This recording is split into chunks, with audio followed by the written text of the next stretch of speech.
Salam sejahtera buat kita semua, puji Tuhan. Sebagai orang yang percaya kepada Tuhan kita Yesus Kristus, kita percaya bahwa dengan kematian Tuhan Yesus Kristus di atas kayu salib, kita telah dipilih dari segala bangsa menjadi imamat yang rajani, bangsa yang kudus, kepunyaan Allah sendiri. Dengan kata lain, kita sudah dipanggil keluar dari kegelapan dan datang kepada terangnya yang ajaib, atau sudah dipindahkan dari kebinasaan kemudian masuk kepada hidup yang kekal di surga. Kemudian yang jadi tanggung jawab kita sebagai anak-anak terang adalah untuk memberitakan perbuatan-perbuatan yang besar dari Dia. Kita memberitakan perbuatan-perbuatan yang besar dari Yesus Kristus yang telah menyelamatkan kita. Dan sebelum kita melihat ayat-ayatnya untuk membaca, mendengarkan, dan merenungkannya, terlebih dahulu mari kita satu di dalam doa. Kita berdoa, ada satu ungkapan pujian dan syukur yang kami naikkan kepadamu ya Tuhan, ya Allah kami, Tuhan dan Juru Selamat kami. Hari ini kembali lagi kami mau membaca, mendengarkan serta merenungkan firman Tuhan yang telah menjadikan kami warga kerajaan sorga, umat kepunyaan Tuhan. Oleh sebab itu sucikan kami, kuduskan kami, serta urapi kami semua dengan kuasa Roh Kudus, supaya kami dapat mengerti rahasia firman Tuhan, supaya kami dapat memahami, mengerti apa yang menjadi kehendak Tuhan di dalam hidup kami ini. Berfirmanlah, kami sudah siap untuk mendengarkannya. Dalam nama Tuhan Yesus Kristus kami sudah berdoa. Haleluya. Amin.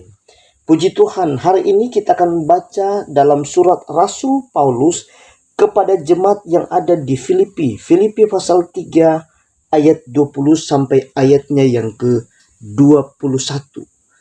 Karena kewargaan kita adalah di dalam sorga, dan dari situ juga kita menantikan Tuhan Yesus Kristus sebagai juru selamat yang akan mengubah tubuh kita yang hina ini, sehingga serupa dengan tubuhnya yang mulia menurut kuasanya yang dapat menaklukkan segala sesuatu kepada dirinya.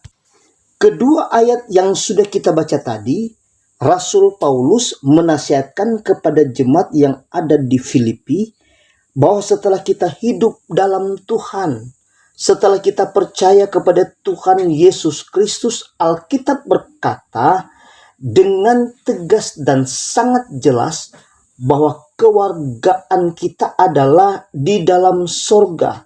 Dan kalau kita akan baca di dalam Efesus pasal 2 ayat 8 sampai dengan ayatnya yang ke-9, firman Tuhan berkata, sebab karena kasih karunia kamu diselamatkan oleh iman, itu bukan hasil usahamu, tetapi pemberian Allah. Itu bukan hasil pekerjaanmu. Jangan ada orang yang memegahkan diri. Puji Tuhan. Jadi kalau kita diselamatkan, kalau kita menjadi warga kerajaan sorga, itu hanya karena anugerah Allah atau hanya pemberian Allah secara cuma-cuma.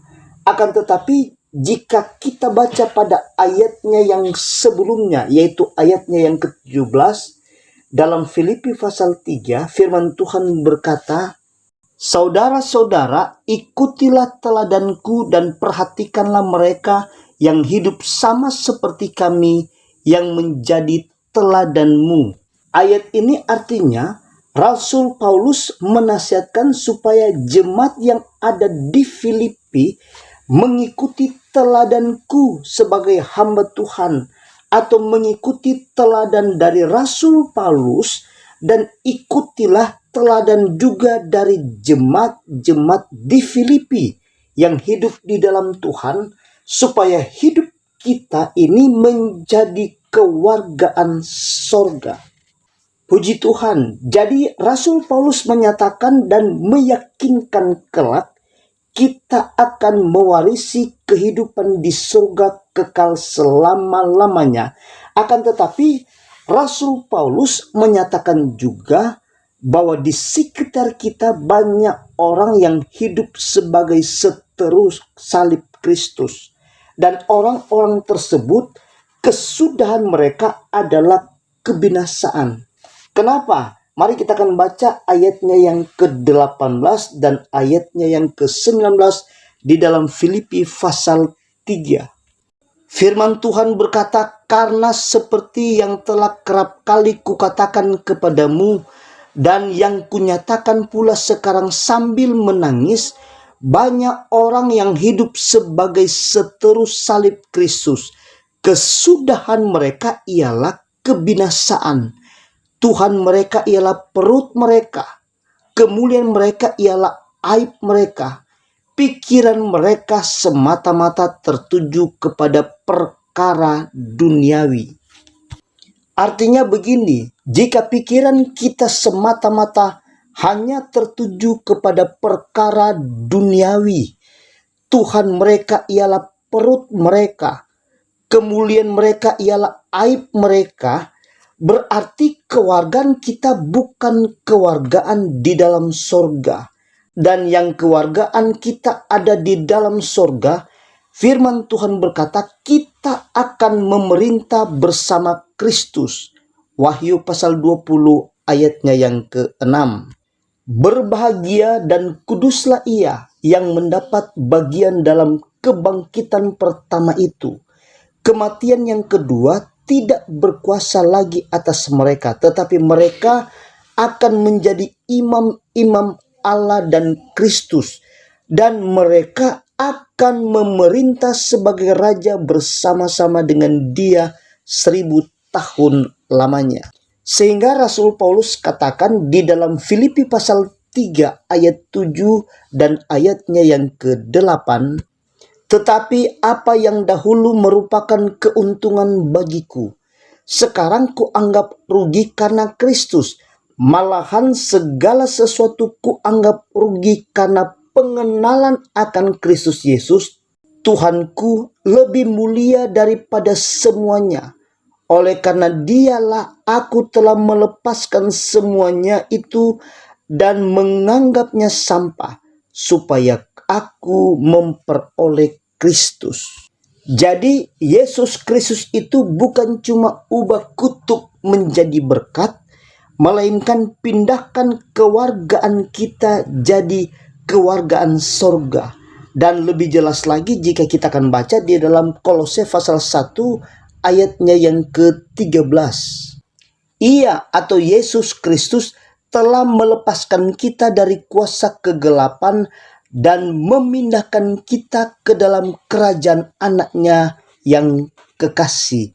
Sehingga peristiwa-peristiwa penting yang luar biasa dari Yesus adalah saat Yesus itu naik ke surga, kemudian Ia siapkan tempat bagi kita yang percaya kepada Tuhan Yesus Kristus. Kita akan baca di dalam Yohanes pasal 14 ayat 1 sampai ayatnya yang ke-3. Lembaga Alkitab Indonesia memberi judul Rumah Bapa. Janganlah gelisah hatimu, percayalah kepada Allah, percayalah juga kepadaku. Di rumah Bapakku banyak tempat tinggal. Jika tidak demikian, tentu aku mengatakannya kepadamu. Sebab aku pergi ke situ untuk menyediakan tempat bagimu. Dan apabila aku telah pergi ke situ dan telah menyediakan tempat bagimu, aku akan datang kembali dan membawa kamu ke tempatku, supaya di tempat di mana aku berada, kamu pun berada. Puji Tuhan. Jadi bicara kewargaan sorga atau sorga itu nyata.